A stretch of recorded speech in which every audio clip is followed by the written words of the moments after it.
Oke, kita akan masuk ke bab 2. Sembuhkan diri Anda dari dalih penyakit kegagalan.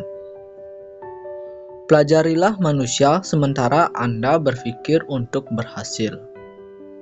Pelajari mereka secara sangat cermat untuk menemukan mengapa mereka berhasil. Dan kemudian terapkan prinsip penghasil sukses pada kehidupan Anda sendiri. Mulailah segera. Perdalamlah studi Anda mengenai manusia, dan Anda akan menemukan bahwa orang yang tidak sukses menderita penyakit pikiran yang mematikan pikiran. Kita menyebut penyakit ini penyakit dalih atau excursitis, atau penyakit kegagalan. Setiap orang gagal mengidap penyakit ini dalam tahap lanjut.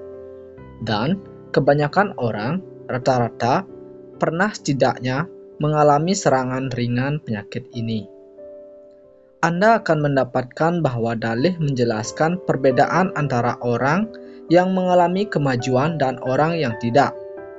Anda akan mendapatkan bahwa semakin berhasil orang bersangkutan, semakin kurang cenderung ia membuat dalih. Orang yang tidak pernah kemana-mana dan tidak mempunyai rencana untuk tiba di suatu tempat, selalu mempunyai setumpuk dalih untuk menjelaskan mengapa. Orang dengan prestasi sedang-sedang saja cepat sekali menjelaskan mengapa mereka belum berhasil, mengapa mereka tidak berhasil, mengapa mereka tidak dapat berhasil, dan mengapa mereka bukan orang yang berhasil. Pelajari kehidupan orang yang sukses. Maka Anda akan menemukan kebenaran ini, bahwa semua dalih yang dibuat oleh orang yang sedang-sedang saja boleh jadi ada, tetapi tidak dibuat oleh seorang yang sukses. Saya tidak pernah bertemu atau mendengar tentang seorang eksekutif bisnis, perwira militer, wiraniaga, tokoh profesional yang sangat sukses atau pemimpin dalam bidang apapun yang tidak dapat menemukan satu atau lebih dalih besar untuk mereka bersembunyi di belakangnya. Roosevelt dapat saja bersembunyi di balik tungkainya yang lumpuh. Truman dapat saja menggunakan dalih tidak berpendidikan perguruan tinggi, dan Eisenhower dapat saja bersembunyi di balik serangan jantung yang dideritanya. Seperti semua penyakit dalih menjadi semakin buruk jika tidak diobati dengan tepat dan segera. Korban dari penyakit pikiran ini mengalami proses mental berikut ini. Saya tidak bekerja sebaik yang seharusnya. Apa yang dapat saya gunakan sebagai alibi yang akan membantu saya supaya tidak kehilangan muka? Coba kita lihat. Kesehatan yang buruk, kurangnya pendidikan, terlalu tua, terlalu muda, nasib buruk, kesialan pribadi, istri, cara keluarga membesarkan saya. Segera sesudah korban penyakit kegagalan ini memilih dalih yang bagus, ia hidup bersama dalih tersebut. Kemudian, ia mengandalkan dalih tersebut untuk menjelaskan kepada dirinya sendiri dan orang lain mengapa ia tidak maju-maju. Dan setiap kali korbannya membuat dalih tersebut menjadi tertanam lebih dalam di dalam pikiran bawah sadarnya. Pikiran positif atau negatif semakin kuat jika dipupuk dengan pengulangan terus-menerus. Pada mulanya, korban penyakit dalih mengetahui alibinya sedikit banyak merupakan kebohongan. Akan tetapi, semakin sering ia mengulanginya, semakin yakin ia jadinya bahwa dalih itu benar sepenuhnya, dan bahwa alibi tersebut adalah alasan sebenarnya mengapa ia tidak berhasil seperti yang seharusnya. Prosedur 1. Dalam program individual Anda untuk berpikir sukses, ialah memberi vaksin diri Anda terhadap penyakit dalih, penyakit kegagalan. Dalih muncul dalam bermacam bentuk, tetapi jenis yang terburuk dari penyakit ini adalah dalih kesehatan, dalih intelijensi, dalih usia, dan dalih nasib.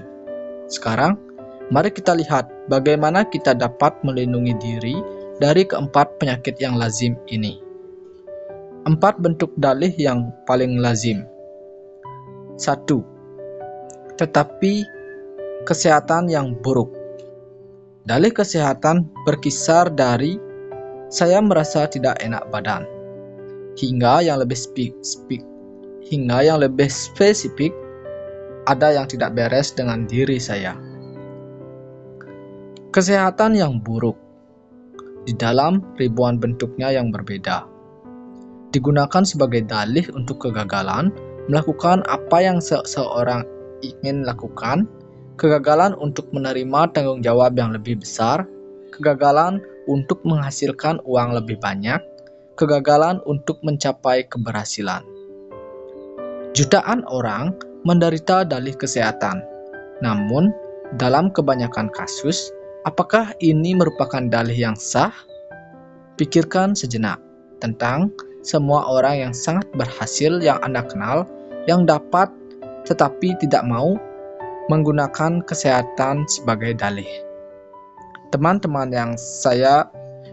saya yang menjadi dokter atau ahli bedah mengatakan kepada saya bahwa tidak ada orang yang memiliki kesehatan sempurna. Ada sesuatu yang kurang beres pada fisik semua orang. Banyak yang menyerah sepenuhnya atau sebagian kepada dalih kesehatan. Tetapi orang yang berpikiran sukses tidak. 2 pengalaman terjadi pada diri saya pada suatu siang yang mengilustrasikan sikap yang benar dan sikap yang salah terhadap kesehatan. Saya baru saja selesai memberikan ceramah ketika seseorang berusia sekitar 30 tahun meminta untuk berbicara dengan saya secara 4 mata. Ia memuji ceramah saya, tetapi kemudian berkata, "Saya khawatir gagasan Anda tidak banyak berguna buat saya. Kebetulan jantung saya lemah, dan saya harus sering-sering memeriksa diri ke dokter." Ia menjelaskan bahwa ia sudah menemui 4 orang dokter, tetapi mereka tidak dapat menemukan penyakitnya. Ia meminta saran saya tentang apa yang harus ia lakukan. "Baiklah," saya berkata, "saya tidak tahu apa-apa tentang jantung. Tetapi, sebagai sesama orang awam, ada 3 hal yang akan saya kerjakan. Pertama, saya akan mengunjungi spesialis jantung terbaik yang dapat saya temui, dan menerima diagnosisnya sebagai keputusan final. Anda sudah mengecek dengan 4 dokter dan tak seorang pun menemukan sesuatu yang aneh dengan jantung Anda. Biarkan dokter kelima menjadi dokter terakhir yang memberikan keputusan. Kemungkinan besar jantung Anda memang sehat, namun jika Anda terus khawatir tentangnya, akhirnya Anda mungkin benar-benar mengidap penyakit jantung yang serius. Mencari-cari penyakit akhirnya sering benar-benar menyebabkan Anda malah mengidapnya. Kedua, saya akan menganjurkan Anda membaca buku bagus karya Dr. Schindler, How to Live 360 Days a Year. Dr. Schindler memperlihatkan di dalam buku ini bahwa 3 dari 4 ranjang di rumah sakit diisi oleh orang yang mengidap EIA, Emotionally Induced Illness, atau penyakit yang disebabkan oleh emosi. Bayangkan, 3 dari 4 orang bagaimana yang sakit sekarang ini akan sehat jika mereka sudah belajar bagaimana menangani emosi mereka. Baca buku Dr. Schindler dan kembangkan program Anda untuk manajemen emosi. Ketiga, saya bertekad untuk hidup sampai saya mati. Saya terus menjelaskan kepada orang yang menderita ini. Beberapa nasihat yang saya terima bertahun-tahun lalu dari seorang teman saya, seorang pengacara, yang mengidap penyakit TBC. Pengacara ini tahu bahwa ia harus menjalani hidup yang terbatas oleh banyak aturan. Tetapi hal ini tidak pernah menghentikannya menjalankan praktik hukum, menghidupi keluarga yang baik, dan benar-benar menikmati hidup. Teman saya yang kini berusia 78 tahun mengekspresikan filosofinya dengan kata-kata ini. Saya akan hidup hingga saya mati, dan saya tidak akan mencampur aduk hidup dan mati. Sementara saya masih ada di muka bumi ini, saya akan terus hidup. Mengapa harus hanya setengah hidup? Setiap menit yang dihabiskan orang untuk khawatir soal kematian, sama saja orang itu sudah mati selama 1 menit itu. Pada saat itu, saya harus pergi untuk mengejar pesawat. Di dalam pesawat terbang, pengalaman kedua yang jauh lebih menyenangkan terjadi. Sesudah kebisingan selama lepas landas, saya mendengar bunyi berdetik. Dengan heran, saya melirik pria yang duduk di sebelah saya, karena bunyi itu tampaknya berasal darinya. Ia tersenyum lebar dan berkata, "Oh, ini bukan bom, ini cuma jantung saya." Saya jelas tampak bingung, maka ia pun melanjutkan mengatakan kepada saya apa yang sudah terjadi. 3 minggu lalu ia menjalani operasi di mana dokter memasang katup plastik ke dalam jantungnya. Bunyi berdetik tersebut, ia menjelaskan, akan berlanjut selama beberapa bulan hingga jaringan baru tumbuh menutupi katup buatan tersebut. Saya bertanya, apakah yang ia akan lakukan? "Oh," katanya, "saya punya beberapa rencana besar. Saya akan belajar hukum sekembalinya saya ke Minnesota. Suatu hari nanti saya berharap dapat bekerja di pemerintahan." Dokter mengatakan saya harus bersantai selama beberapa bulan, tetapi sesudah itu saya akan menjadi seperti baru lagi. Nah, Anda mempunyai 2 cara untuk menghadapi masalah kesehatan. Orang yang pertama, yang bahkan tidak yakin bahwa ada yang tidak beres dengan fisiknya, merasa khawatir, depresi dalam perjalanan menuju kekalahan, menginginkan seseorang untuk menyokong bahwa ia dapat bergerak maju. Orang kedua, sesudah menjalani operasi yang sangat sulit, tetap optimis, berhasrat mengerjakan sesuatu. Perbedaannya terletak pada bagaimana mereka berpikir tentang kesehatan. Saya pernah mempunyai pengalaman yang sangat langsung dengan dalih kesehatan. Saya menderita diabetes.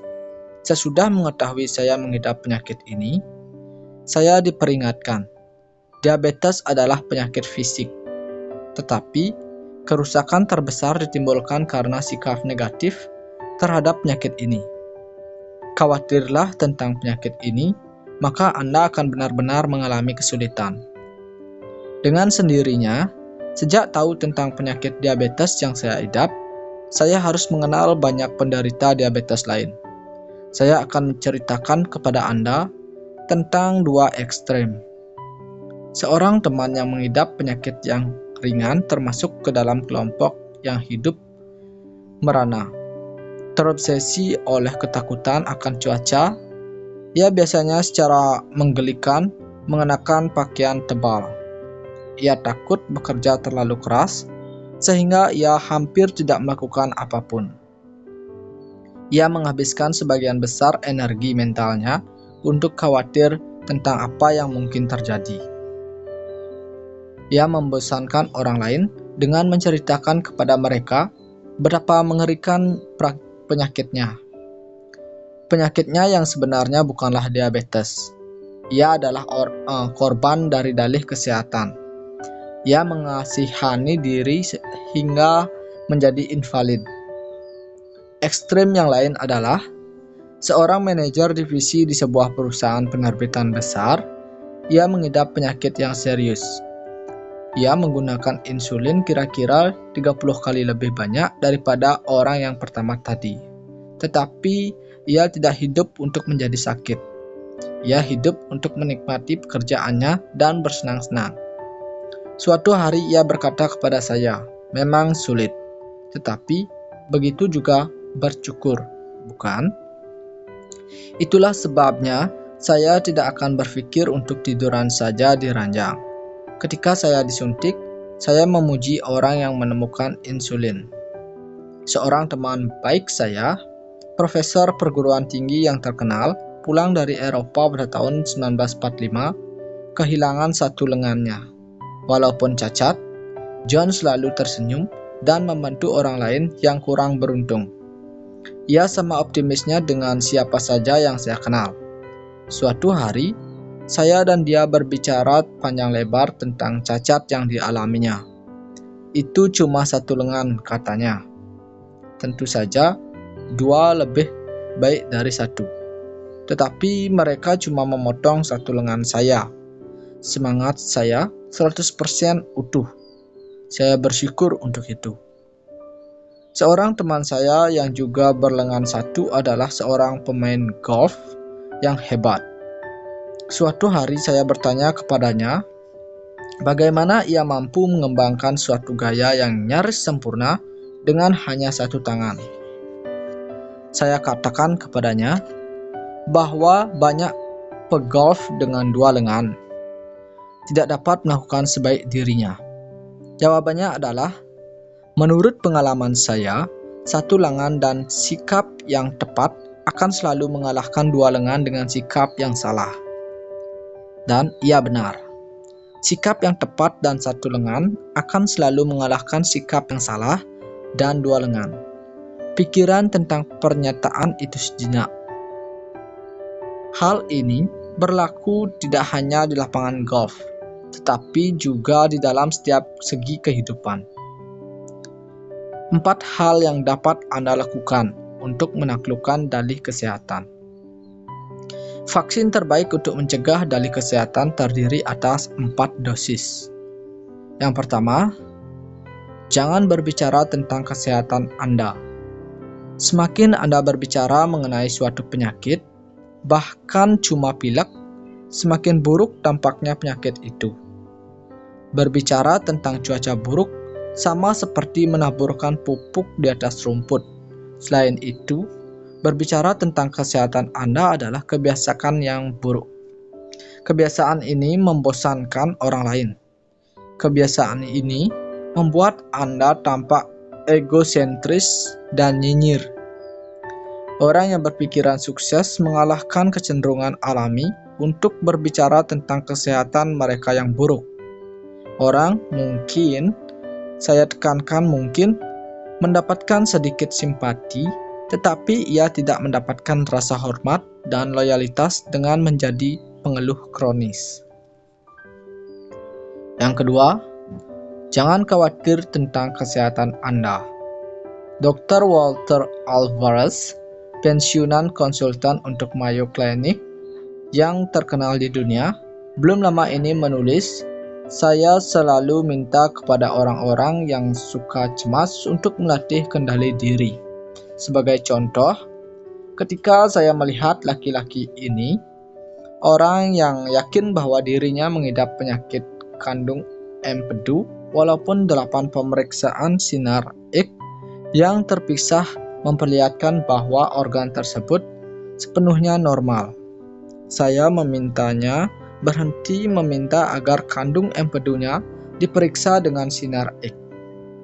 Saya minta ratusan orang yang khawatir mengenai jantung mereka untuk berhenti menjalani elektrokardiogram. 3. Bersyukurlah secara tulus bahwa kesehatan Anda baik sebagaimana adanya. Ada sebuah pepatah kuno yang pantas diulang. Saya merasa kasihan kepada diri sendiri karena saya mempunyai sepatu butut hingga saya bertemu dengan orang yang tidak mempunyai kaki. Daripada mengeluh tentang perasaan tidak enak badan, jauh lebih baik bersyukur bahwa Anda sehat sebagaimana adanya sekarang. Hanya dengan bersyukur akan kesehatan yang Anda miliki merupakan vaksinasi yang manjur terhadap berkembangnya penyakit baru dan penyakit yang sesungguhnya. 4. Sering-sering ingatkan diri Anda. Jauh lebih baik letih karena bekerja daripada letih karena menganggur. Hidup adalah untuk dinikmati, jangan disia-siakan. Jangan melewatkan hidup dengan berpikir diri Anda akan berbaring di ranjang di rumah sakit.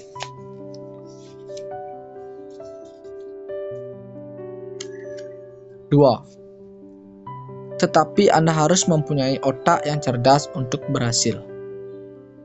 Dalih intelijensi atau saya kurang cerdas adalah lazim. Sebenarnya, dalih ini begitu lazim sehingga barangkali hingga 95% dari orang di sekeliling kita mengidapnya dalam berbagai tingkat. Berbeda dengan kebanyakan jenis dalih lain. Orang yang menderita jenis penyakit khusus ini menderita dalam diam. Tidak banyak orang mau mengakui secara terbuka bahwa mereka merasa kurang cerdas. Mereka lebih suka merasakannya sendiri, jauh di dalam. Kebanyakan dari kita mempunyai dua kesalahan dasar sehubungan dengan intelijensi. Yang pertama, kita meremehkan kekuatan otak kita, dan yang kedua, kita terlalu menganggap hebat kekuatan otak orang lain. Karena kedua kesalahan ini, banyak orang sering merendahkan nilai diri mereka sendiri. Mereka gagal menghadapi situasi yang menantang karena merasa bahwa untuk itu diperlukan otak yang cerdas. Akan tetapi, kemudian datanglah orang yang tidak peduli mengenai intelijensi dan ia mendapatkan pekerjaan itu. Yang penting sebenarnya bukanlah berapa tinggi intelijensi yang Anda miliki, tetapi bagaimana Anda menggunakan apa yang benar-benar Anda punyai. Pikiran yang memandu intelijensi Anda jauh lebih penting daripada kuantitas kekuatan otak Anda. Biarlah saya ulangi sekali lagi, karena ini sangat penting.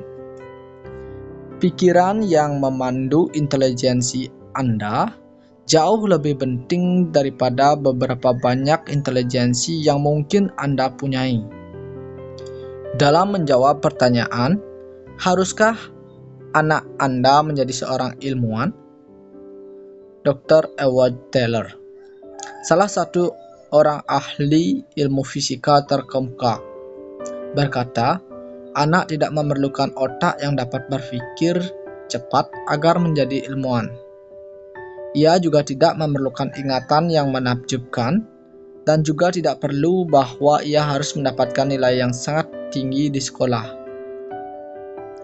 Satu-satunya hal yang penting adalah si anak mempunyai tingkat minat yang tinggi akan ilmu pengetahuan. Minat, antusiasme itulah faktor yang sangat penting bahkan di dalam ilmu pengetahuan. Dengan sikap yang positif, optimis, dan kooperatif, seseorang dengan IQ 100 akan berpenghasilan lebih besar, mendapatkan penghargaan lebih besar, dan mencapai keberhasilan lebih besar dibandingkan orang yang negatif, pesimis, dan tidak kooperatif dengan IQ 120. Jika Anda mempunyai cukup ketekunan untuk bertahan pada suatu tugas atau proyek hingga selesai, maka Anda jauh lebih baik daripada orang yang dengan intelijensi yang menganggur, walaupun intelijensi itu mungkin mendekati jenius. Ketekunan adalah 95% dari kemampuan.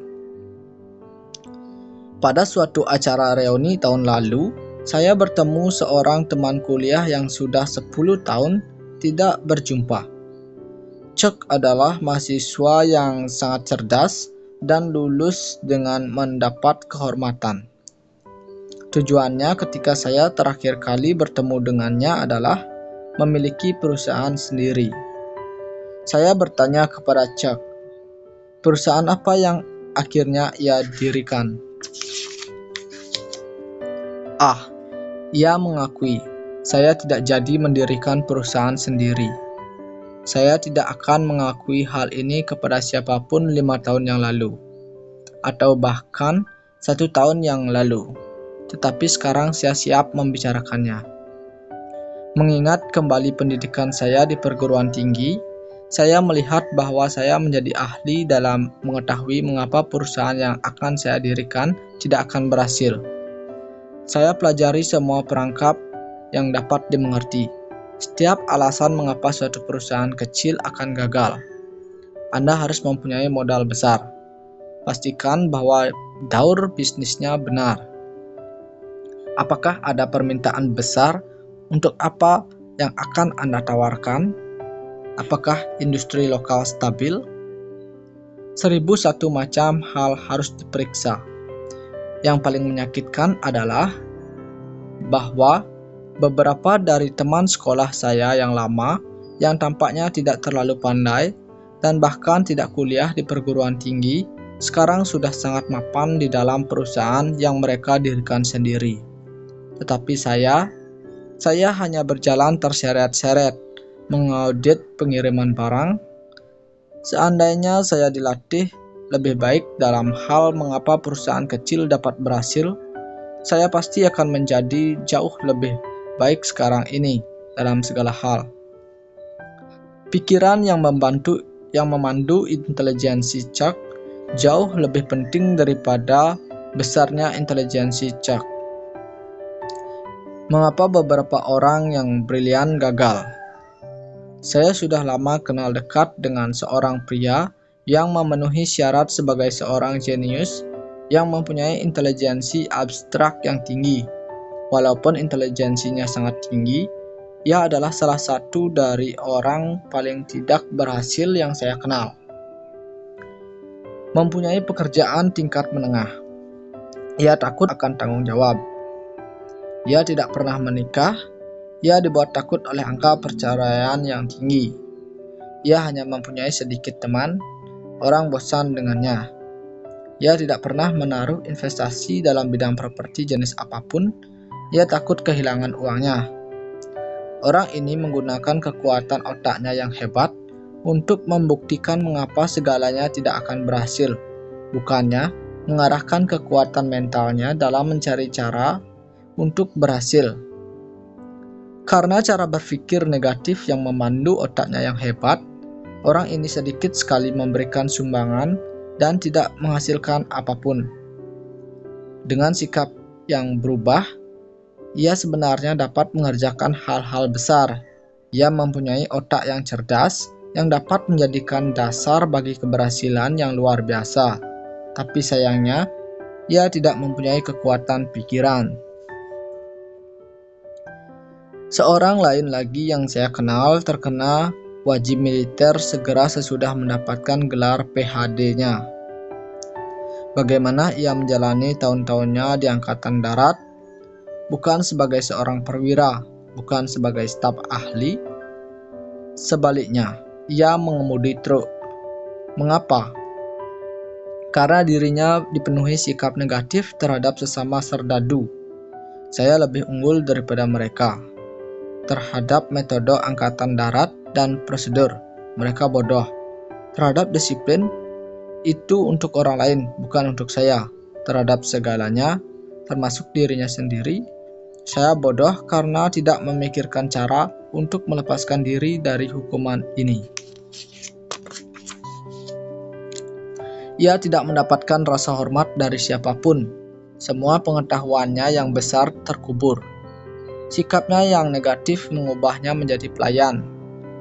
Ingat, cara berpikir yang memandu intelijensi Anda jauh lebih penting daripada banyak intelijensi yang Anda miliki. Bahkan, gelar PhD tidak dapat mengalahkan prinsip sukses dasar ini. Phil, seorang teman saya, adalah salah seorang dari pejabat senior di sebuah biro iklan besar. Sebagai direktur penelitian pemasaran untuk biro tersebut, ia melakukan pekerjaan kelas 1. Namun, Phil bukan orang yang keras. Sama sekali bukan. Ia hampir tidak tahu apa-apa mengenai teknik penelitian. Ia bukan lulusan perguruan tinggi, walaupun orang-orang yang bekerja untuknya semua memiliki gelar. dan Phil tidak berpura-pura mengetahui semua sisi teknis dari penelitian. Lalu, apa yang memungkinkannya memperoleh 30.000 euro setahun sementara tak seorang pun dari bawahannya memperoleh 9.000 euro? Jawabannya adalah, Phil adalah insinyur manusia. Phil 100% bersikap positif. Ia dapat mengilhami orang lain ketika mereka kurang bersemangat. Ia antusias, ia membangkitkan antusiasme, ia mengerti manusia, dan karena ia dapat benar-benar melihat apa yang membuat mereka bergerak, ia menyukai mereka. Bukan otak Phil, melainkan bagaimana ia memanajemen otak-otak itu, yang membuatnya 3 kali lebih berharga bagi perusahaannya dibandingkan orang yang IQ-nya lebih tinggi.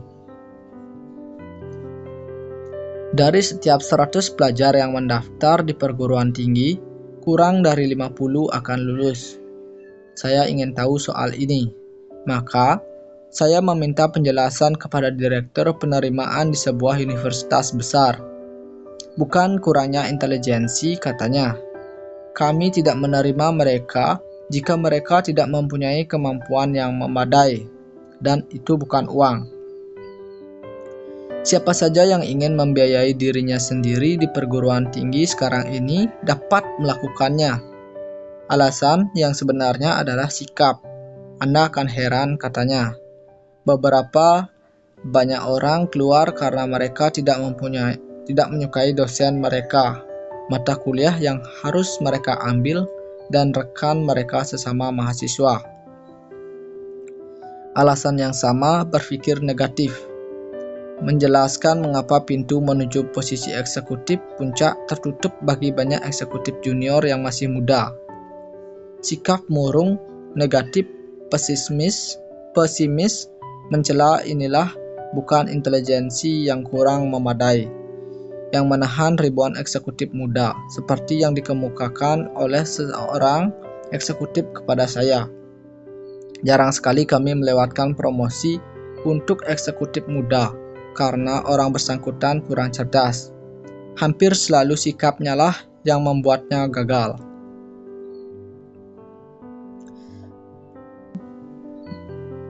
Saya pernah ditugaskan oleh sebuah perusahaan asuransi untuk mempelajari mengapa 25% agen tingkat atas menjual lebih dari 75% asuransi, sementara 25% agen kelas bawah hanya menjual 5% dari volume total. Ribuan arsip personalia dicek secara cermat.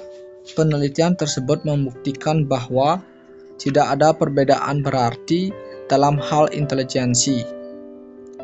Begitu pula perbedaan dalam pendidikan tidak menjelaskan perbedaan dalam sukses menjual. Perbedaan orang yang sangat berhasil dan sangat tidak berhasil akhirnya menunjukkan pada perbedaan dalam sikap atau perbedaan dalam manajemen pikiran. Kelompok atas kurang khawatir, lebih antusias, dan memiliki kesukaan tulus akan orang lain. Kita tidak dapat berbuat banyak mengubah jumlah kemampuan asli, tetapi kita pasti dapat mengubah cara kita menggunakan apa yang kita miliki. Pengetahuan adalah kekuatan. Jika Anda menggunakannya secara konstruktif, berkaitan erat dengan dalih intelijensi adalah beberapa cara berpikir yang keliru mengenai pengetahuan. Kita sering mendengar bahwa pengetahuan adalah kekuatan. Akan tetapi, pernyataan ini hanya benar separuhnya. Pengetahuan adalah kekuatan yang potensial. Pengetahuan baru menjadi kekuatan jika diterapkan dan hanya jika pemakaiannya yang konstruktif. Ada kisah bahwa ilmuwan besar Einstein pernah ditanyai ada beberapa kaki, sekitar 30 cm dalam 1 mil. Einstein menjawab, "Saya tidak tahu. Mengapa saya harus mengisi otak saya dengan fakta yang dapat saya temukan dalam waktu 2 menit di dalam buku acuan yang standar?" Einstein mengajarkan kita suatu pelajaran yang sangat besar. Ia merasa bahwa lebih penting menggunakan otak kita untuk berpikir daripada menggunakannya sebagai gudang fakta. Suatu kali Henry Ford terlibat dalam perkara pencemaran nama baik dengan Chicago Tribune. Tribun tersebut menyebut Ford ignoramus, orang yang tidak tahu apa-apa. Dan Ford, orang yang terhormat, berkata, buktikan. Tribun mengajukan pertanyaan sederhana seperti, siapa Benedict Arnold? Kapan perang revolusi pecah? Dan lain-lain. Yang kebanyakan tidak dapat dijawab oleh Ford yang kurang mendapat pendidikan formal. Akhirnya, ia menjadi sangat jengkel dan berkata, saya tidak tahu jawaban untuk pertanyaan-pertanyaan itu, tetapi dalam waktu 5 menit, saya bisa mendapatkan orang yang dapat menjawabnya. Henry Ford tidak pernah tertarik untuk memenuhi pikirannya dengan informasi. Ia tahu bahwa kemampuan untuk mengetahui cara mendapatkan informasi lebih penting daripada menggunakan pikiran sebagai garasi untuk fakta. Berapakah harga seorang manusia? Fakta. Belum lama ini saya menghabiskan malam yang sangat menarik bersama seorang teman yang menjabat sebagai direktur sebuah perusahaan manufacturing yang berkembang pesat. Pesawat TV kebetulan sedang menyiarkan salah satu acara kuis yang paling populer. Orang yang ditanyai sudah tampil selama beberapa minggu. Ia dapat menjawab segala macam persoalan, banyak yang tampaknya tidak masuk akal. Sesudah ia menjawab pertanyaan yang sangat aneh, suatu mengenai sebuah gunung di Argentina, tuan rumah saya memandang ke arah saya dan berkata, berapa banyak menurut Anda saya akan membayar orang muda itu seandainya ia bekerja untuk saya? Berapa? Tanya saya. Tidak lebih dari 100 euro, bukan per minggu. Bukan per bulan, melainkan seumur hidup. Saya sudah menilainya. Ahli itu tidak dapat berpikir. Ia hanya dapat menghafal. Ia hanya ensiklopedi berjalan. Dan saya kira dengan 100 euro, saya dapat membeli satu set ensiklopedi yang bagus. Yang saya inginkan di sekeliling saya, lanjutnya, adalah orang yang dapat memecahkan masalah, yang dapat memikirkan gagasan, orang yang dapat bermimpi dan kemudian mengembangkan mimpi tersebut ke dalam aplikasi praktis. Dan manusia, gagasan dapat menghasilkan uang. Manusia, fakta tidak dapat. 3 cara untuk menyembuhkan dalih intelijensi. 3 cara mudah untuk menyembuhkan dalih intelijensi adalah: 1. Jangan pernah meremehkan intelijensi Anda sendiri dan menganggap terlalu tinggi intelijensi orang lain. Berkonsentrasilah pada apa yang Anda miliki. Temukan bakat unggul Anda. Ingat, bukan berapa banyak intelijensi yang Anda miliki yang penting, melainkan bagaimana Anda menggunakan otak Anda. Manajemenilah otak Anda daripada khawatir mengenai IQ Anda.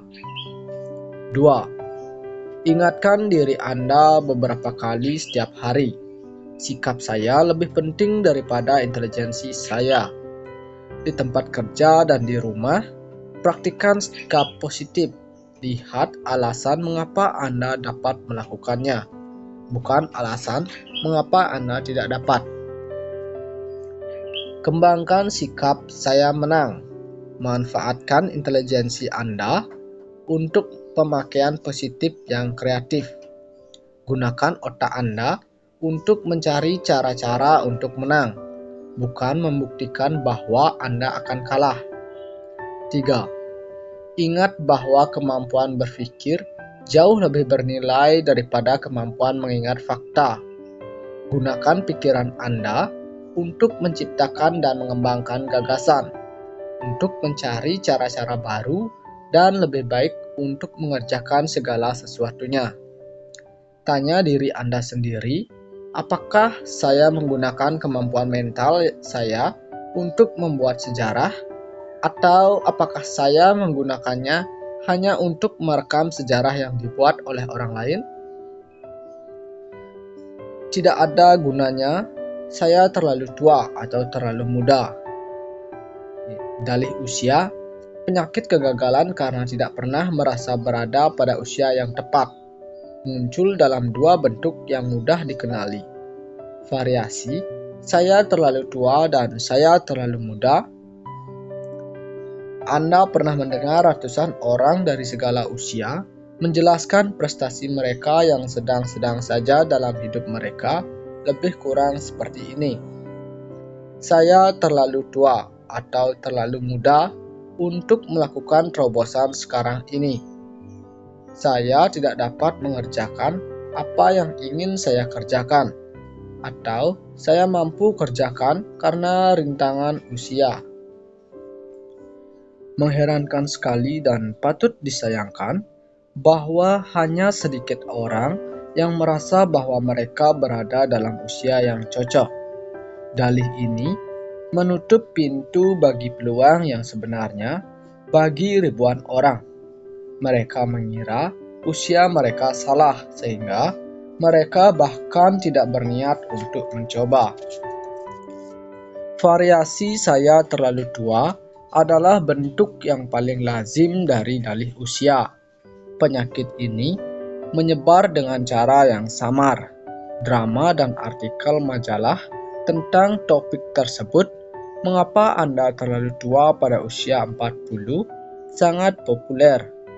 Bukan karena menggambarkan fakta yang sebenarnya, melainkan karena menarik banyak pikiran khawatir yang mencari dalih. Bagaimana mengatasi dalih usia? Dalih usia dapat disembuhkan. Beberapa tahun yang lalu, sewaktu saya menjalankan suatu program pelatihan penjualan, saya mendapatkan serum yang ampuh untuk menyembuhkan penyakit ini, sekaligus memberikan vaksin melawan kekambuhannya. Di dalam program pelatihan itu, ada seorang peserta yang bernama Cecil. Ia berusia 40 tahun, ingin mengangkat dirinya menjadi wiraniaga, tetapi mengira bahwa dirinya sudah terlalu tua. Bagaimanapun, ia menjelaskan saya harus memulai dari awal sekali, dan pada usia 40 tahun, saya sudah jauh terlalu tua. Saya berbicara dengan Cecil beberapa kali mengenai masalah usia tua ini. Saya menggunakan obat yang sudah diuji dengan baik. Anda setua yang Anda rasakan, tetapi ternyata cara ini tidak manjur. Terlalu sering orang menjawab dengan ketus, tetapi saya memang merasa tua. Akhirnya saya menemukan metode yang ampuh.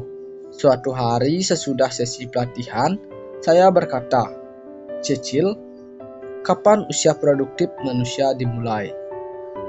Ia berpikir beberapa detik dan menjawab, "Oh, ketika ia berusia sekitar 20 tahun saya kira." Benar, saya membenarkan. Nah, kapan usia produktif manusia berakhir? Cecil menjawab, "Kalau ia tetap sehat dan menyukai pekerjaannya, saya kira orang masih sangat berguna ketika ia berusia 70 tahun atau lebih." Baiklah, saya berkata. Banyak orang masih sangat produktif sesudah mereka mencapai usia 70 tahun. Tetapi, marilah kita sepakati apa yang baru saja Anda katakan. Tahun-tahun produktif manusia tercentang dari usia 20 hingga 70. Itu berarti rentang waktu 50 tahun. Atau setengah abad. Anda sekarang baru berusia 40 tahun. Berapa tahun kehidupan produktif yang sudah Anda jalankan? 20 tahun, jawabnya. Dan berapa tahun lagi yang tersisa? 30 tahun, jawabnya. Dengan kata lain, Anda bahkan belum mencapai setengah jalan. Anda baru menggunakan 40% dari tahun-tahun produktif Anda. Saya menatap Cicil dan mengetahui bahwa ia mengerti maksudnya. Ia sembuh dari dalih usia. Cicil sekarang melihat bahwa ia masih mempunyai banyak tahun penuh peluang yang tersisa. Ia berubah dari berpikir saya sudah terlalu tua menjadi saya masih muda. Cicil kini sadar bahwa usia kini tidak menjadi soal. Sikap terhadap usia itulah yang menjadikannya berkat atau penghalang. Menyembuhkan diri Anda dari dalih usia kerap membuka pintu menuju peluang yang Anda kira sudah terkunci rapat. Seorang kerabat saya menghabiskan waktu bertahun-tahun mengerjakan banyak hal yang berbeda, menjual, mengoperasikan perusahaannya sendiri, bekerja di bank, tetapi tidak pernah benar-benar menemukan apa yang sebenarnya ingin ia kerjakan. Akhirnya ia menyimpulkan bahwa satu hal yang ia ingin lakukan lebih dari segala yang lain adalah menjadi pendeta. Akan tetapi, ia berpikir tentang hal itu. Ia merasa dirinya sudah terlalu tua. Ia kini berusia 45 tahun, mempunyai 3 anak dan sedikit uang. Akan tetapi, untunglah ia mengumpulkan segenap kekuatannya dan berkata kepada dirinya sendiri, 45 atau bukan, saya akan menjadi pendeta. Dengan kepercayaan yang sangat besar, ia mulai mengikuti program pendidikan untuk menjadi pendeta yang lamanya 5 tahun. 5 tahun kemudian, ia ditahbiskan menjadi pendeta dan tinggal di tengah jemaat yang lumayan besar di Amerika Serikat. Tua? Tentu saja tidak. Ia masih mempunyai 20 tahun kehidupan produktif di depannya. Belum begitu lama, saya berbicara dengan orang ini dan ia berkata kepada saya, Anda tahu, jika saya tidak mengambil keputusan besar itu sewaktu saya berusia 45 tahun, saya akan menjalani sisa hidup saya dengan menjadi tua dan tidak puas. Sekarang, saya merasa sama mudanya dengan 25 tahun yang lalu. Dan ia memang hampir tampak semudah itu. Jika Anda menaklukkan dalih usia, Anda pun memperoleh optimisme orang muda dan merasa muda. Ketika Anda mengalahkan ketakutan Anda dan keterbatasan usia, Anda pun menambahkan tahun-tahun ke dalam kehidupan Anda dan juga keberhasilan. Seorang bekas teman kuliah memberikan sudut pandang yang menarik mengenai bagaimana mengalahkan dalih usia. Bill lulus dari Harvard dalam usia 20-an. Sesudah 24 tahun berkecimpung dalam bisnis pialang saham, di mana selama itu ia memperoleh penghasilan yang lumayan, Bill memutuskan bahwa ia ingin menjadi profesor universitas. Teman-teman Bill memperingatkan bahwa ia akan terlalu membebani dirinya dalam program belajar yang berat. Namun, Bill bertekad mencapai tujuannya ini dan mendaftar di University of Illinois pada usia 51 tahun. Pada usia 55 tahun, ia meraih gelarnya. Sekarang ini, ia adalah ketua jurusan ekonomi di sebuah perguruan tinggi seni liberal murni. Ia juga berbahagia. Ia tersenyum ketika berkata, saya masih mempunyai hampir sepertiga dari tahun-tahun yang menyenangkan. Usia tua adalah penyakit kegagalan. Kalahkan penyakit ini dengan menolaknya menahan diri Anda. Kapan seseorang itu terlalu muda? Variasi saya terlalu muda dari dalih usia mengakibatkan kerusakan yang besar pula. Sekitar 1 tahun yang lalu, Seorang pemuda bernama Jerry yang berusia 23 tahun datang kepada saya dengan sebuah masalah. Jerry adalah pemuda yang baik. Ia menjadi pasukan terjun selama perang dan kemudian melanjutkan kuliah. Sementara kuliah, Jerry menghidupi istri dan putranya dengan menjual untuk perusahaan transfer dan penyimpanan. Ia telah melakukan pekerjaan yang baik sekali, baik di perguruan tinggi maupun untuk perusahaannya. Namun, hari ini Jerry merasa khawatir. Dr. Squatch katanya, saya mempunyai sebuah masalah. Perusahaan tempat saya bekerja menawarkan pekerjaan sebagai manajer penjualan. Ini akan menjadikan saya penyelia atau supervisor atas 8 orang wiraniaga. Selamat, itu berita baik, saya berkata. Tetapi Anda tampaknya khawatir. Ya, lanjutnya. Ke-8 orang yang akan saya selia berusia 7 hingga 21 tahun lebih tua dari saya. Apa menurut Anda yang harus saya lakukan? Dapatkah saya menanganinya?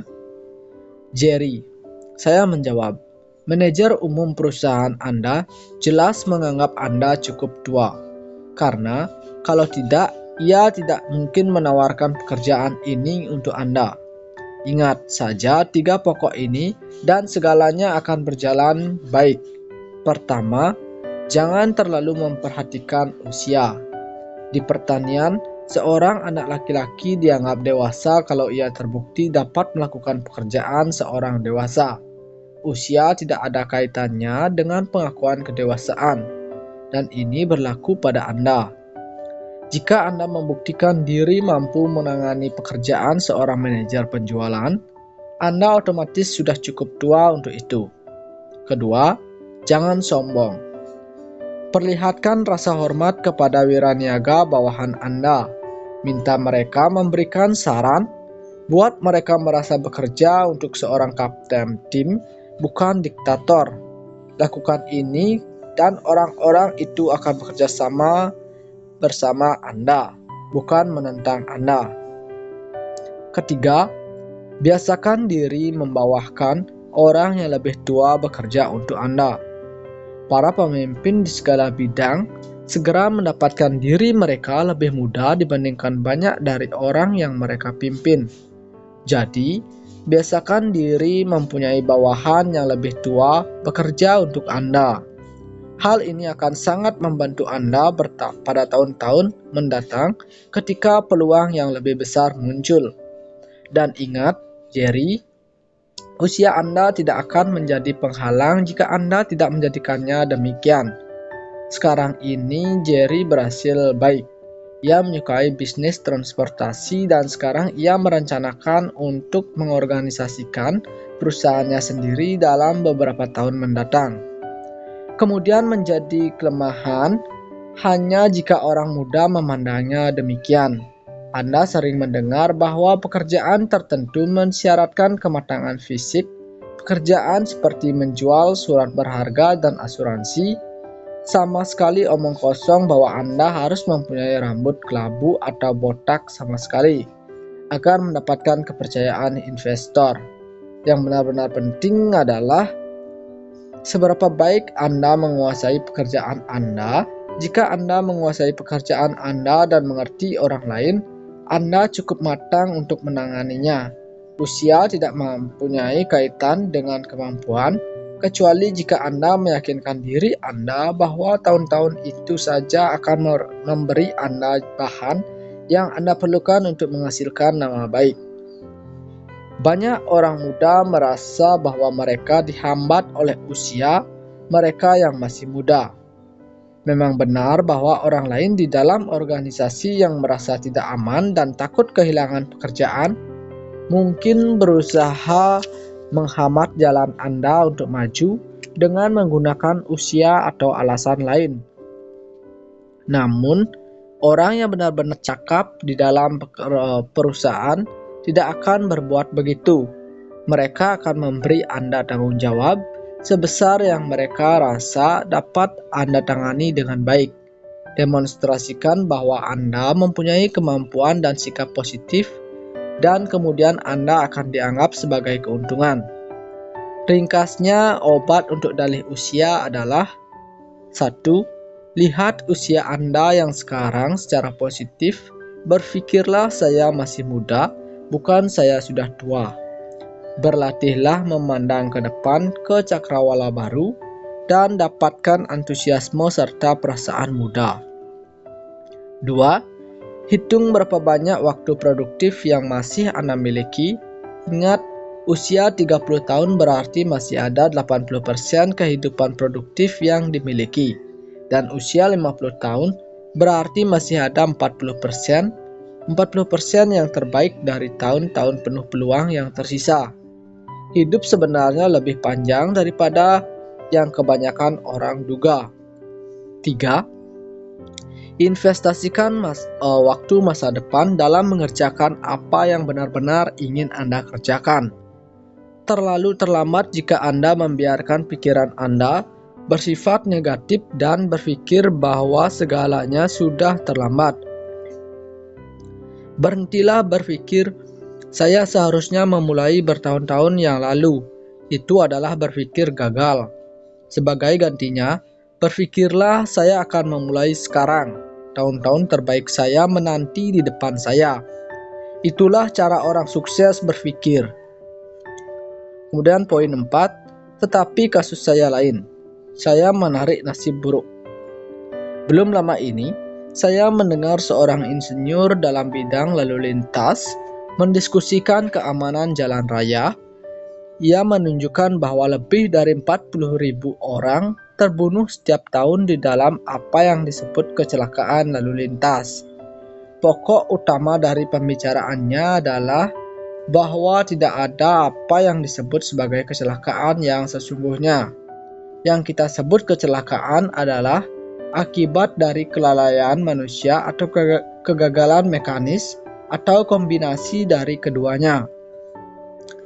Apa yang dikatakan oleh ahli lalu lintas ini menyokong apa yang dikatakan oleh orang bijak zaman dahulu. Ada sebab untuk segalanya. Tidak ada yang terjadi tanpa sebab. Tidak ada yang kebetulan mengenai cuaca sekarang ini. Ini adalah akibat dari sebab yang spesifik. Dan tidak ada alasan untuk percaya bahwa urusan manusia merupakan pengecualian. Namun, hampir tidak ada hari yang berlalu tanpa Anda mendengar seorang menimpakan kesalahan pada nasib buruk.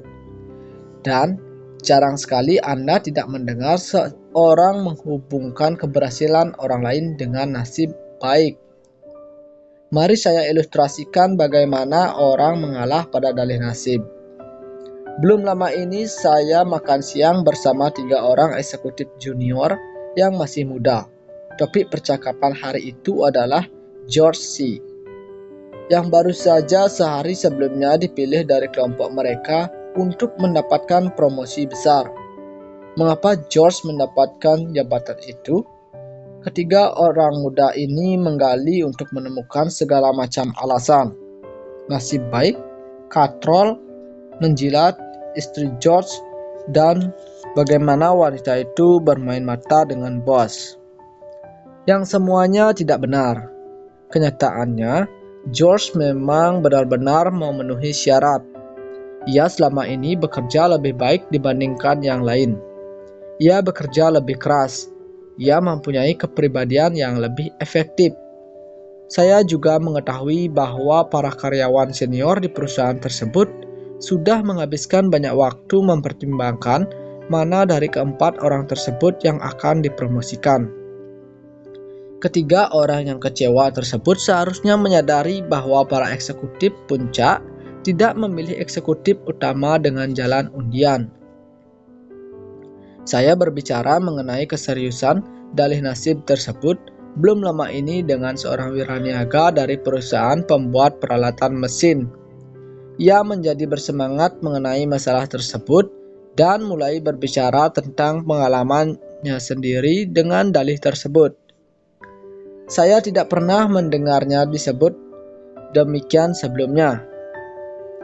ujarnya, tetapi ini adalah salah satu dari masalah paling sulit yang seharusnya digeluti oleh setiap eksekutif penjualan.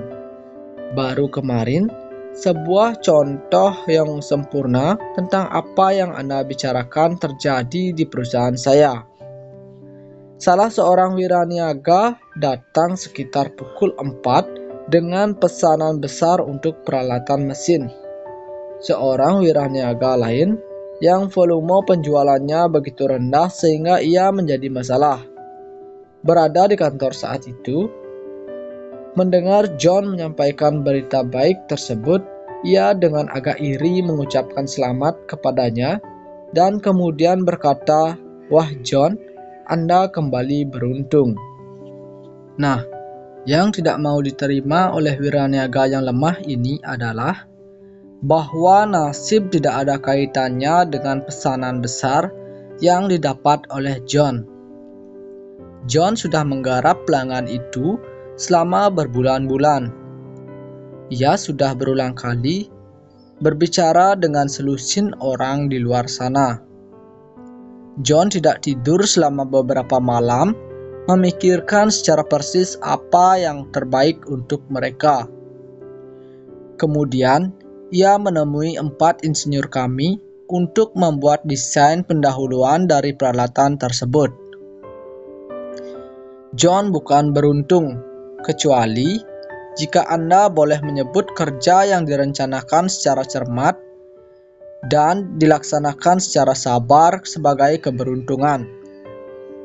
Seandainya nasib digunakan untuk mereorganisasi bisnis, jika nasib menentukan siapa yang mengerjakan apa dan siapa yang pergi kemana, semua perusahaan di negara ini akan berantakan. Asumsikan sejenak bahwa sebuah perusahaan dagang yang besar diharapkan melakukan reorganisasi sepenuhnya berdasarkan nasib. Untuk melaksanakan reorganisasi tersebut, nama-nama semua karyawan akan dimasukkan ke dalam sebuah tong. Nama pertama yang keluar akan menjadi direktur pengelola, kedua wakilnya, dan seterusnya hingga pesuruh kantor. Kedengarannya bodoh, bukan? Nah, begitulah caranya nasib bekerja. Orang yang naik hingga ke puncak di dalam pekerjaan apapun, manajemen bisnis, penjualan, hukum, rekayasa, akting, atau apa saja, tiba di sana karena mereka mempunyai sikap yang unggul dan menggunakan pikiran sehat mereka dalam bekerja lebih keras. Taklukan dalih nasib dengan 2 cara. Yang pertama, terimalah hukum sebab akibat. Perhatikan kembali apa yang tampaknya sebagai nasib baik seseorang. Anda tidak akan menemukan nasib baik, melainkan persiapan, perencanaan, dan pikiran penghasil sukses yang mengawali keberuntungannya. Perhatikan kembali apa yang tampaknya merupakan nasib buruk seseorang. Lihat, dan Anda akan menemukan alasan spesifik tertentu. Tuan keberhasilan menerima suatu kemunduran. Ia belajar dan mendapatkan keuntungan. Tetapi ketika tuan kegagalan kalah, ia lalai untuk belajar. Yang kedua, jangan menjadi orang yang suka barangan angan kosong. Jangan boroskan energi mental Anda untuk memimpikan cara-cara tanpa usaha untuk mendapatkan keberhasilan. Kita tidak menjadi berhasil hanya melalui nasib baik. Keberhasilan datang dari pelaksanaan hal-hal dan penguasaan prinsip-prinsip yang menghasilkan keberhasilan. Jangan mengandalkan nasib baik untuk mendapatkan promosi, kemenangan, hal-hal yang baik dalam hidup ini. Sebaliknya, berkonsentrasilah pada pengembangan kualitas-kualitas itu di dalam diri Anda yang akan menjadikan Anda seorang pemenang. Nah, jadi sampai di sini kita sudah melewati bab 2 dan kita akan masuk ke bab 3 di video berikutnya. Jadi untuk yang belum subscribe, Mohon subscribe terlebih dahulu untuk mendukung channel ini menjadi channel audiobook terbesar di Indonesia. Terima kasih, sampai jumpa di video berikutnya.